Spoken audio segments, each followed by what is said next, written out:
beberapa jam atau beberapa hari ataupun kadang-kadang tu sampai berminggu-minggu.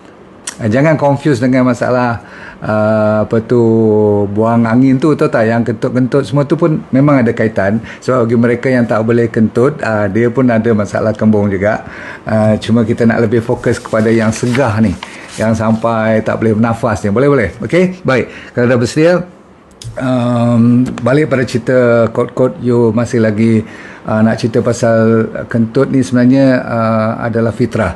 Kalau tak boleh 5 hingga 15 kali sehari, itu average per day. Yang selalunya yang ni tak adalah busuk-busuk sangat kan, yang ni orang kata normal. Okey, yang kalau bandingkan dengan lembu, kerbau semua tu, kadang-kadang dia orang tu sampai 160 300 kali. Bukan kali saja, berapa liter dia keluarkan, tu yang di namakan methane gas tu kan, yang orang kata membakar dunia ni panas sebabkan terlalu banyak dia keluarkan. Tetapi sebenarnya manusia, saya nak cerita pada anda sekalian, bila kita kata kembung, dalam bahasa orang putih panggil bloating. Dengar elok, bloating, ladies and gentlemen, we are talking about bloating. Okay, that means you berasa ada sense of gas, ada gas dalam badan you yang tak boleh keluar. Itu dinamakan kembung. Sampaikan ada orang tu sampai sendawa. Tahu sendawa? Maksudnya dia orang utara panggil belahak lah, faham tak?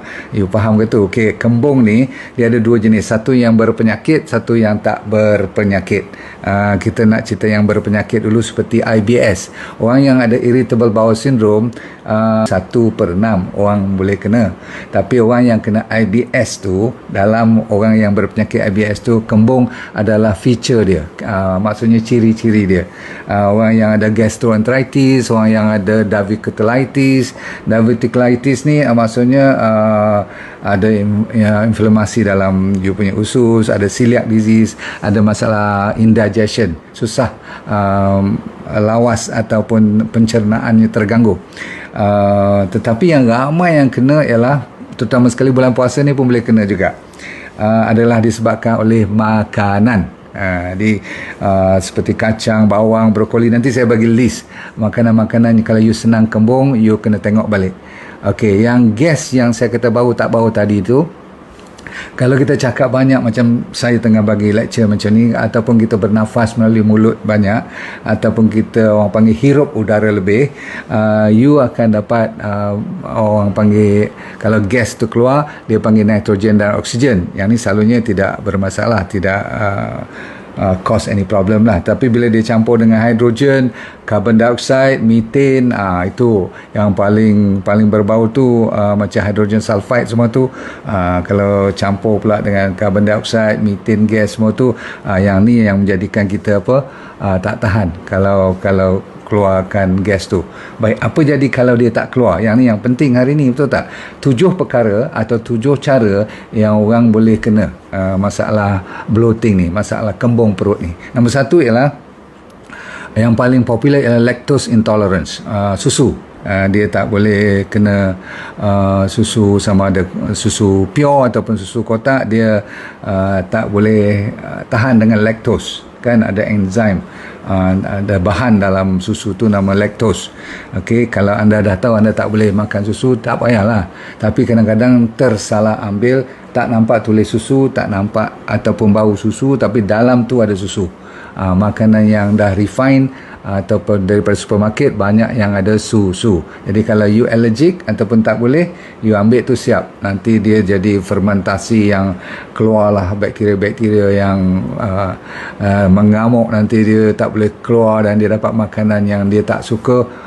Yang jahat tu jadi naik, maka gas tu yang akan orang kata tolak bahagian perut you tu, usus you tu, maka jadilah kembung. Nombor 2 ialah ada satu lagi nama casein, juga dalam susu pun ada, dalam telur pun ada, so kena jaga baik-baik. Okay. Satu lagi ialah masalah red meat. Orang yang suka makan daging merah senang juga dapat kembung.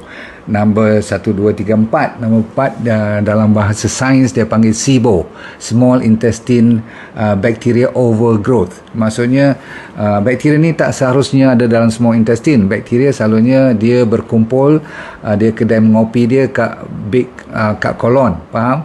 yang besar tu, perut atau usus kita yang besar tu. Tapi bila dia naik ke bahagian small intestine yang bukan kawasan yang sewaktu dengan dia, maka bakteria inilah yang selalu menyebabkan fermentasi yang bukan-bukan, ataupun jadi segar. Ada orang sampai rasa sakit belakang pun, ada orang sampai rasa loya pun ada, sebab terlalu banyak bahagian small intestine ni. Sebab tu dia panggil overgrowth small intestine, usus kecil, bakteria pula tu. Sebab yang ni selalunya dia orang pergi test pakai breathing punya test kat hospital, nak tengok sama ada gas tu tinggi tak tinggi, keluaran daripada bakteria tu. Kan saya kata seperti hidrogen dengan methane ni, carbon dioxide, semua adalah cara dia check. Kalau tinggi, dia akan bagi ubat untuk meredakan keadaan.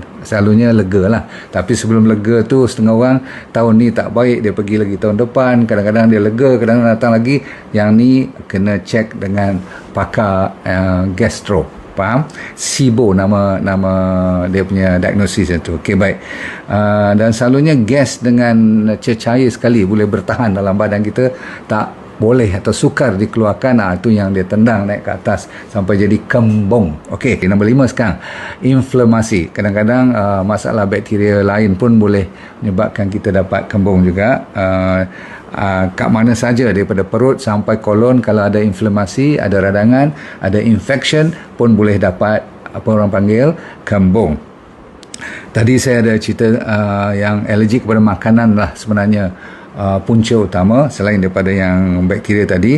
Dan last kali ialah gluten. Anda alergik kepada katakan gandum, ataupun ada jenis-jenis katakan bijirin yang you tak boleh, sebab di kulit je permukaannya tu ada gluten.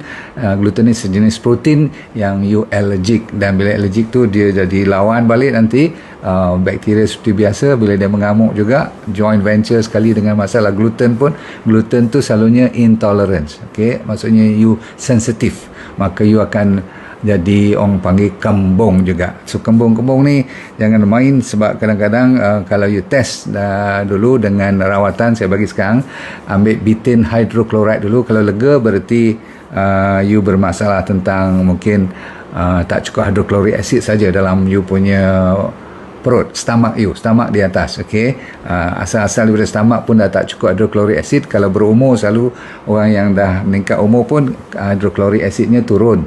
Dia tak boleh cernakan, dia tak boleh proses dia punya makanan-makanan berat, termasuklah protein dan fiber ataupun daging-daging. Lepas tu ada orang pula yang dah buang bile ataupun buang gallbladder, empedu, ataupun dia ada masalah dengan liver dia, jadi bile salt dia tak cukup.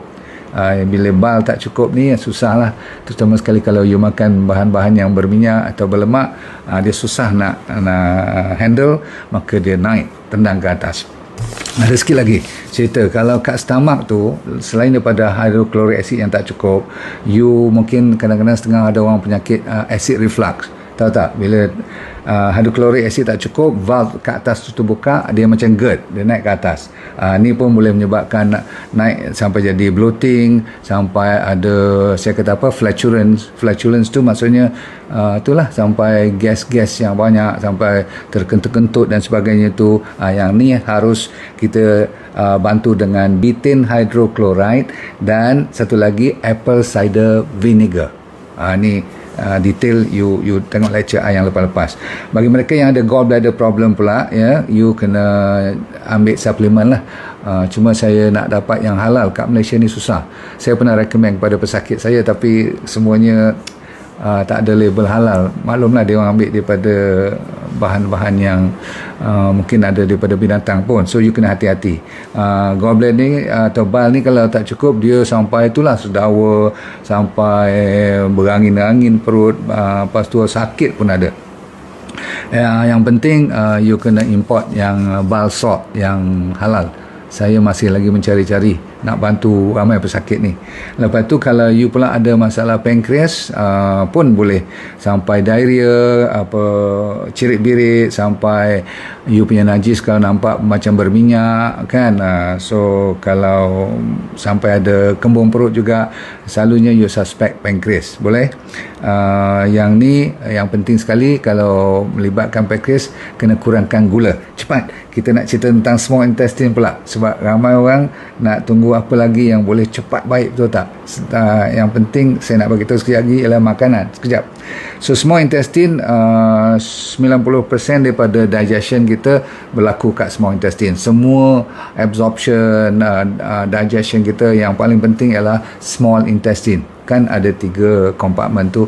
Jadi kalau salah fermentasi, ada bakteria yang tak harus ada kat situ, dia datang melawat kat situ, dia beranak pinak, jadi bloating. Okey, yang saya panggil SIBO tadi. So yang penting masa ni you tak boleh makan banyak fiber, tak boleh banyak serat-serat. Walaupun serat adalah terbaik, tapi kalau kita dah tahu you ada SIBO ni, ada masalah bakteria overgrowth ni, probiotik pun kena turun. Bahkan tak dibenarkan sebulan ni ambil probiotik. Tahu probiotik tak? Bakteria-bakteria tu tak payah beli semua tu, fiber-fiber tu, serat-serat tu out. Okey, yang penting you kena ambil garlic, you kena ambil oregano, you kena puasa. Jadi bulan puasa ni harusnya cepat baik. Large intestine pula, usus di bahagian kolon tu, you kena make sure masa ni boleh ambil probiotik dan boleh ambil fiber. Kalau you bermasalah bahagian big intestine lah, kalau doktor kata you bermasalah kat big intestine. Okey, apa you kena buat? Ini yang penting hari ni. Okey, kita ambil 5 minit ni, apa nak kena buat. Nombor 1, gula out. Okey, you kalau ikut D&D diet sebenarnya banyak menyelamatkan diri. Sebab gula tak boleh, bukan tak boleh lah, memang saya tak benarkan. Kalau boleh, you tolak walaupun yang tak nampak tu. Yang penting yang tak nampak. Sebab yang nampak kalau you ambil juga, memang you orang kata berdegil lah kan, tak boleh nak bantu lagi dah. Nombor 2, yang tak nampak tu very, very important. Yang penting susu, dan kalau boleh sementara you ada bloating ni, ada kembung ni, tolak ke tepi dulu daging-daging semua. Okey, buat sementara waktu. Nombor 2, you jangan makan terlalu banyak dan jangan makan terlalu kerap. Paling tinggi kalau boleh makanan yang solid ni, ataupun makanan yang real, dinner atau lunch 2 kali je, maksimum 1 hari. Okey, kalau bulan puasa ni you amalkan buka puasa saja makan, sahur sikit, cuma buat syarat, lain tu concentrate pada air, insyaAllah no problem. Okey, lepas tu jangan terlalu ambil chewing gum. Okey, tapi sugar alkohol dalam tu yang bahaya tu, ada sorbitol, ada mannitol, ada xylitol. Bila kalau you tengok kat belakang you punya makanan tu ada tol tu, janganlah ambil, nanti ditolol kita pula. Dia sebenarnya tak pernah cerita benda ni boleh menyebabkan bloating.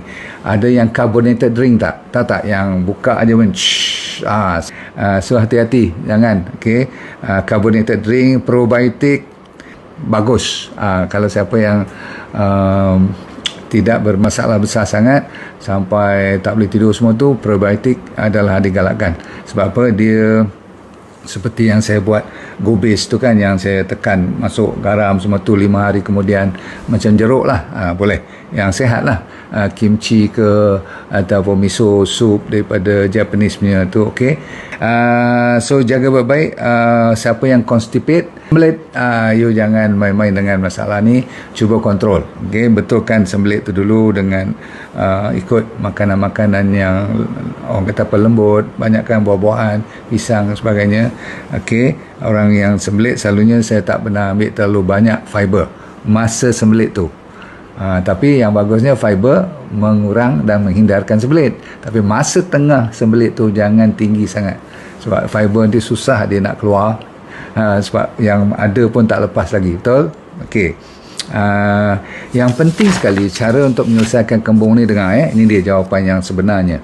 You kena tengok pukul berapa yang you makan, masa mana you kena tu. Maksudnya kena ada diary. Katakan you makan buka puasa, nanti pukul 7.30 lepas maghrib tu you kena tulis makan apa. Okey, hari ni makan macam ni, tak kembung. Besok makan lain sikit pula, you tengok apa yang you makan tu. Jadi kalau you dah tahu apa you makan tu menyebabkan kembung, senanglah. Itu nombor 1 yang paling mudah. Ramai orang tak buat benda ni. Walaupun saya cerita ni macam, alah dok senang je, pasal senang lah ni saya cerita ni. Tapi ini nombor 1.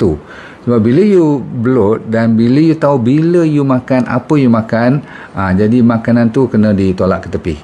Okey. Mungkin you nak cuba balik lepas sebulan dua nanti boleh, tetapi kalau datang balik kembung berarti you memang sensitif lah. Kan setengah orang tak boleh makan, contoh saya bagi sekarang makanan seperti beans, tahu beans, kacang, lentils, dal, makanan-makanan setengah orang tak boleh ada MSG, dia jadi kembung lah. Lepas tu ada orang memang tak boleh langsung ada soda, carbonated drink ni, susu, lagi bijirin macam saya kata bahan-bahan yang bergandum, ataupun setengah orang buah apple dengan buah pear terutama sekali. Saya pun heran apa dalam apple dengan pear ni nampak macam okey je, tapi setengah orang ada jenis-jenis buah yang dia tak boleh.